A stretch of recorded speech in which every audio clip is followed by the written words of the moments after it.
Continuing our coverage of the DCEU and the SnyderVerse, we're going to talk about something that I've had my DMs blown up about over the last day. Well, realistically, last night. So I was sent this article multiple times. Exclusive, Ben Affleck offers huge role to return as Batman as lead in major crossover project. And then we're going to talk about the fact that the president of DC Films, your boy Walter Hamada, that isn't very much liked, said in court under testimony, under oath, that Amber Heard was lying about what she said about Aquaman 2. So yo, what is freaking good, YouTube? Warstu here. If you're new around here, make sure you subscribe to never miss any Marvel DC pop culture biz content we do on a daily basis because it helps the channel. Check us out on Instagram at Warstu if you want to see the beautiful face behind the beautiful voice, and check us out on Instagram at Warstu and Twitter, WarstuG. Right, let's get into this video. So as we know, actually I need to say something for one minute. The SnyderVerse isn't just DC. The SnyderVerse is everything Zack Snyder is doing. So Rebel Moon is SnyderVerse. So when I say the restored SnyderVerse is here, it never went anywhere because anything Zack Snyder touches is part of the SnyderVerse. Snyder meaning Snyder's movie verse. There you go. Thank you very much. I'm here all week. So let's go into this. So the report is coming from Giant Freaking Robot. Oh, Warstu there, verified on Twitter. Literally means nothing. Now this website isn't very reliable. They get things right when they guess. They get things wrong, just like every little website. And it is interesting because I see every single Twitter scooper go, this website doesn't know what it's talking about. Okay, honey, but they have had a few things right. So you can't really crucify a website for reporting stuff. But when they put exclusive in the title, you can kind of crucify them. So let's break it down. So essentially the report says the following. The story of Ben Affleck as Batman is a long and complicated one. When Warner Brothers first announced that Affleck would portray the Caped Crusader way back in 2013, the fan backlash was swift and brutal. And then he went on to be one of the most popular Batmans ever. He preserved through the early days of Zack Snyder's led DCEU, even though he would later describe it as the worst experience ever. No, that's not what happened. Really? He described the reshoots with Josh Whedon as the worst experience ever, not working with Zack Snyder. He returned to work with Zack Snyder to do the additional scene for the nightmare scene with Joker, even though Joker wasn't there, though he filmed it in his backyard, and Zack Snyder and his team was so good that it was Marvel level because Joker, Jared Leto, Batman were having a conversation and they weren't even in the same room to the point where you thought they were. So he described the Josh Whedon version as the worst experience, not working with Zack Snyder. So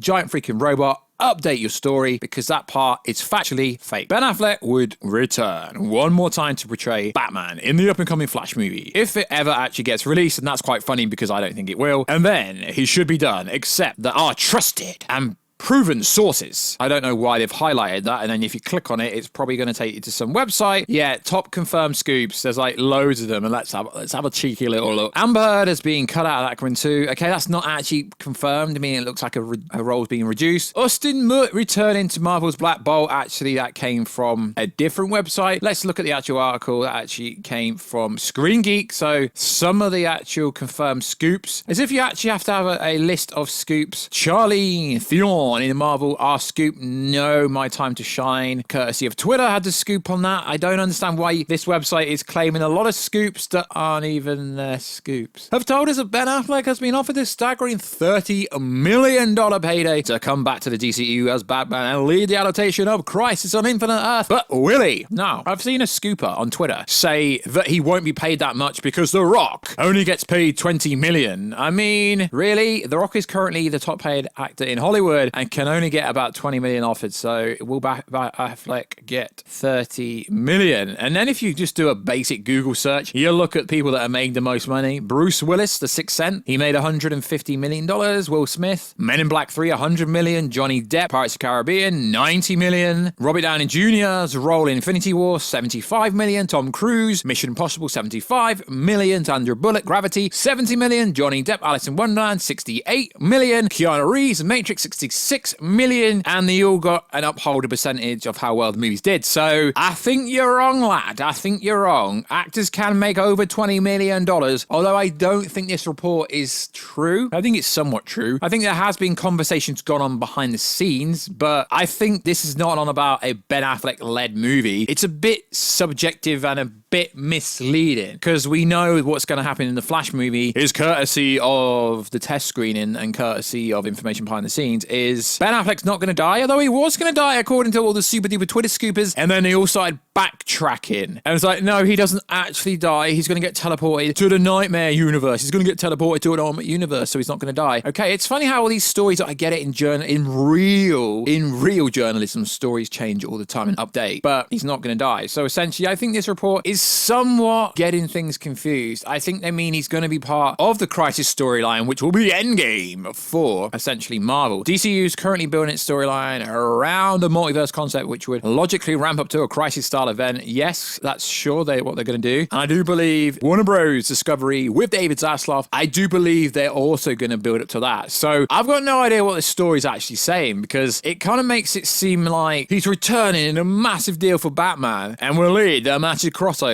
What? Do you really think Batgirl or Michael Keaton is gonna lead the Crisis event? Really? No. But yeah, the Crisis event will be the Endgame for DC, and then it'll probably reboot again, just like Endgame kind of rebooted that side of it. So do I think this story is true? Not at all, but I do believe Ben Affleck will return later, for sure. Also, in the news, there is an interesting story about Amber Heard. So after this, I will play clips. Amber Heard is lying according to DC.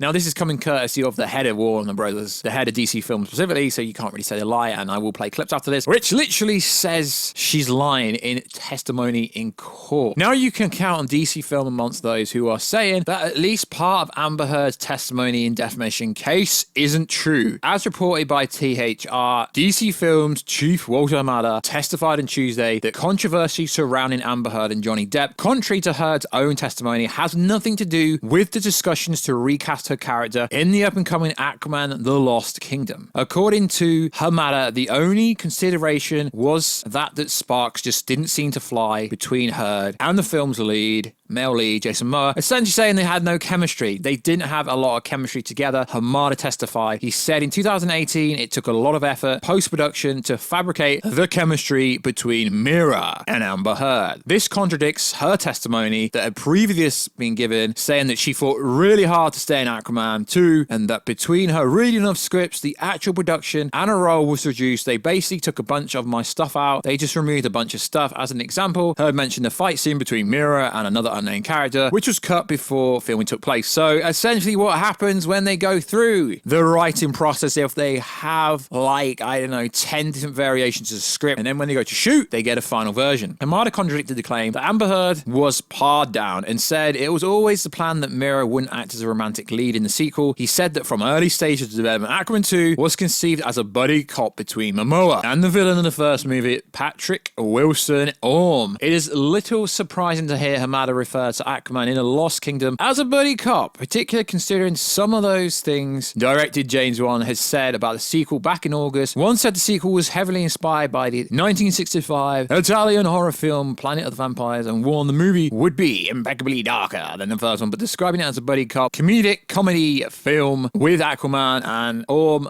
as the buddies in question makes it sound more like DC's version of Thor Ragnarok. So basically, Amber Heard lied about her role. The reason why the role got changed had absolutely nothing to do with this court case. So it's not looking good for Amber Heard, and it basically confirms the story that she get less than 10 minutes, and she's probably most likely, careful for spoilers, is going to have Arthur Curry's baby, and that's why it is said in court she's literally going to have one scene and she'll be in hospital the whole time, whether it is an Atlantis hospital or something like that. We don't know, but it pretty much seems like she's going to have a kid, and that will be it for the whole movie, essentially, which is very interesting. So that is it for this video. I may decide to put the Walter Hamada testimonial in this video. I may not. It depends. I really don't know at this moment. So like always, guys, check us out on Instagram at Warstu. Check us out on Twitter, WarstuG. And I will catch you in another video very soon, guys. Catch you later.